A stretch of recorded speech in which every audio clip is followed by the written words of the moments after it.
നമസ്കാരം. മെയ് 14, 15 ദിവസങ്ങളുടെ പ്രാധാന്യത്തെക്കുറിച്ചാണ് ഇന്നത്തെ വീഡിയോയിൽ പറയുന്നത്.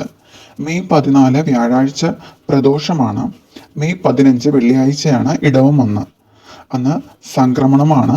മുപ്പട്ട് വെള്ളിയാഴ്ചയും വിഷ്ണുപതി പുണ്യകാലവും വരുന്ന വളരെ വിശേഷമുള്ള ഒരു ദിവസമാണ്.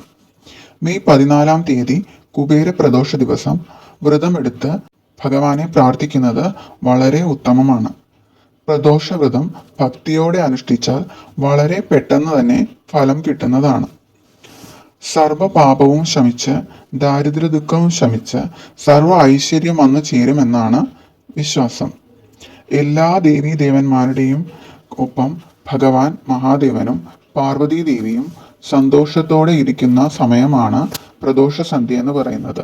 സൂര്യൻ അസ്തമിക്കുന്നതിന് മുൻപുള്ള 1.5 മണിക്കൂറും അത് കഴിഞ്ഞിട്ടുള്ള 1.5 മണിക്കൂറുമാണ് പ്രദോഷ സന്ധ്യയായി കണക്കാക്കുന്നത്.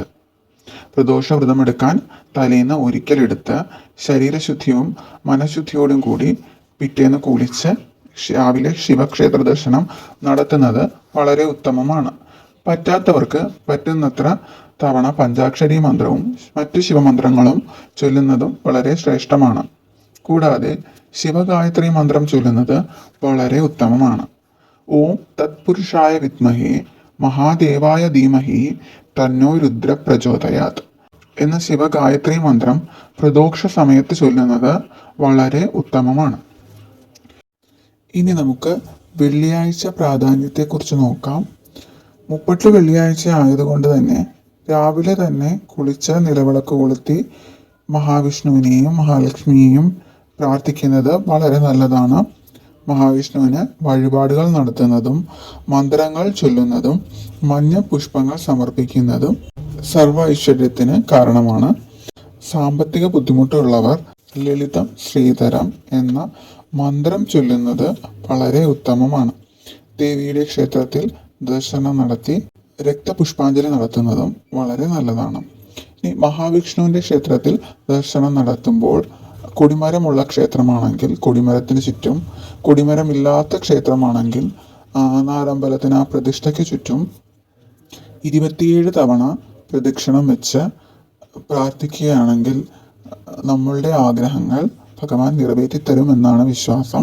പ്രദക്ഷിണം ചെയ്യുന്ന സമയത്ത് നമ്മൾ നാമങ്ങൾ ജപിച്ചുകൊണ്ട് വേണം പ്രദക്ഷിണം ചെയ്യാൻ. അങ്ങനെ നമ്മളുടെ ആഗ്രഹം ഭഗവാനോട് പ്രദക്ഷിണം ചെയ്തതിന് ശേഷവും പ്രദക്ഷിണം ചെയ്യാൻ പോകുന്നതിന് മുമ്പും പറഞ്ഞ് പ്രാർത്ഥിച്ച് കഴിഞ്ഞാൽ നമ്മളുടെ ആഗ്രഹം നടന്നു കിട്ടുമെന്നാണ് വിശ്വാസം.